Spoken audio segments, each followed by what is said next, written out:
যদি আপনি একজন ট্রিপল স্টুডেন্ট হন তাহলে আপনার পিসি শুধু ব্রাউজিং বা মুভি দেখার জন্য না, আপনার দরকার MATLAB, Proteus, Multisim, AutoCAD electrical, PSCAD, ETAP, circuit ডিজাইনের সাথে অনেক সময় গেমিংও। তাহলে প্রশ্ন হচ্ছে যে বাংলাদেশে বাজেটের মধ্যে একটা কম্প্যাক্ট পাওয়ারফুল আপগ্রেডেবল মিনি পিসি কি পাওয়া যায়? হ্যাঁ, অবশ্যই পাওয়া যাবে। সেটা হচ্ছে কিবিটসের ব্যানার অ্যাভেলেবল আছে। আর আমরা কথা বলবো কিবিটসের মিনি পিসি লানিয়ার R7 নিয়ে। তো চলুন দেখি কেন এটা ট্রিপল স্টুডেন্টদের জন্য একটা পারফেক্ট মিনি পিসি। এই মিনি পিসিতে আছে AMD Ryzen 7 এর 40HS প্রসেসর, Ryzen 7000 সিরিজ এর লেটেস্ট প্রসেসর। এটা TSMC এর 4 ন্যানোমিটার প্রসেসরে তৈরি। এখন সহজ ভাষায় বলি, 4 ন্যানোমিটার মানে কি? মানে ছোট ট্রানজিস্টর, লো পাওয়ার কনজাম্পশন আর বেশি performance. Base clock speed 3.8 GHz আর boost clock speed up to 5.1 GHz পর্যন্ত। মানে হেভি সিমুলেশন চালানোর সময় প্রসেসর নিজে থেকে স্পিড বাড়িয়ে নেবে। এই প্রসেসরে আছে 8টা কোর আর সবগুলাই হাই পারফরমেন্স কোর, সাথে 16টা থ্রেডস। এখন ট্রিপল স্টুডেন্টের জন্য এটা কেন ইম্পর্টেন্ট? কারণ MATLAB simulation, PS CAD, power system analysis, circuit modelling এসব সফটওয়্যার মাল্টিকোর ইউজ করে। তার উপর আছে 8 MB L2 ক্যাশ এবং 16 MB L3 ক্যাশ, মানে ডেটা অ্যাক্সেস ফাস্ট হবে। TDP 35 ওয়াট থেকে 54 ওয়াট কনফিগারেবল। মেমোরি হিসেবে আছে DDR5 5600 MHz RAM, দুটো র্যাম স্লট আছে, আপডেট করতে পারবেন 64GB পর্যন্ত। ট্রিপলি প্রজেক্টে অনেক সময় বড় ডেটা সেট নিয়ে কাজ করতে হয়, আর DDR5 মানে বেশি ব্যান্ডউইথ আর ফাস্ট ডেটা প্রসেসিং। আর স্টোরেজে আছে western digital NVMe Gen 4 SSD, এখানেও ডুয়েল স্লট আর 4TB পর্যন্ত এক্সপান্ডেবল।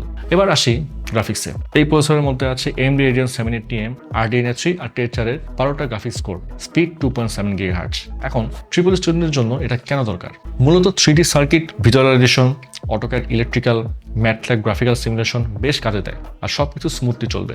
সাথে ডিরেক্ট টেক্সচুয়াল সাপোর্ট আছে, লেটেস্ট সফটওয়্যার ইউজে কোনো হ্যাসেল নেই। এই মিনি পিসিতে আছে HDMI 2.1, মানে 4K 120Hz পর্যন্ত ডিসপ্লে আউটপুট পাবেন। আর আপনি চাইলে বড় মনিটরের প্রসেস সিমুলেশন, কোডিং সব করতে পারবেন।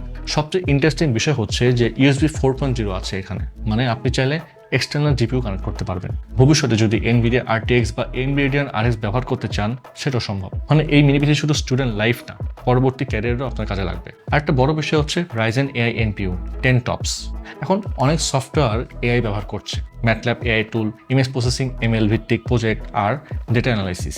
এই NPU আলাদা করে AI ওয়ার্ক ফাস্ট করতে হেল্প করবে। আর ওয়্যারলেস কানেক্টিভিটির জন্য রয়েছে Wi-Fi 6 এবং Bluetooth 5.2। এখন আসি প্রাইস। আপাতত র্যামলেস এডিশন অ্যাভেলেবল আছে। 500GB NVMe Gen 4 ভেরিয়েন্টের প্রাইস মাত্র 54,999 টাকা এবং 1TB NVMe Gen 4 ভেরিয়েন্টের প্রাইস মাত্র 59,999 টাকা। এছাড়াও 100% নিশ্চয়তার জন্য আপনি চাইলে আমাদের এক্সপিরিয়েন্স সেন্টারে এসে যতক্ষণ খুশি আপনার ট্রিপল রিলেটেড সফটওয়্যারগুলো ইউজ করে দেন আপনি আপনার বাইন্ডিং নিতে পারছেন। আমরা ঢাকা ঠিকানা Mirpur shopping centre level 11, Mirpur 2 Dhaka. আর যারা চট্টগ্রাম থেকে পার্চেস করতে চাচ্ছেন চলে আসুন চট্টগ্রাম শহরের CDA এভিনিউতে অবস্থিত ইউনেস্কো সিটি সেন্টার সপ্তাহ 403-এ। এছাড়াও এই মিনি পিসি পার্চেস করার পরে কিবিটস অফার করছে ইউনিক আফটার সেলস অফার। থাকছে লাইফ টাইম সার্ভিসিং ওয়ারেন্টি, 3 বছরের ব্র্যান্ড ওয়ারেন্টি এবং 45 দিনের মধ্যে রিপ্লেসমেন্ট গ্যারান্টি। তো ট্রিপল স্টুডেন্টরা আজই পার্চেস করে ফেলুন কিবিটসের মিনি পিসি লানিয়া R7।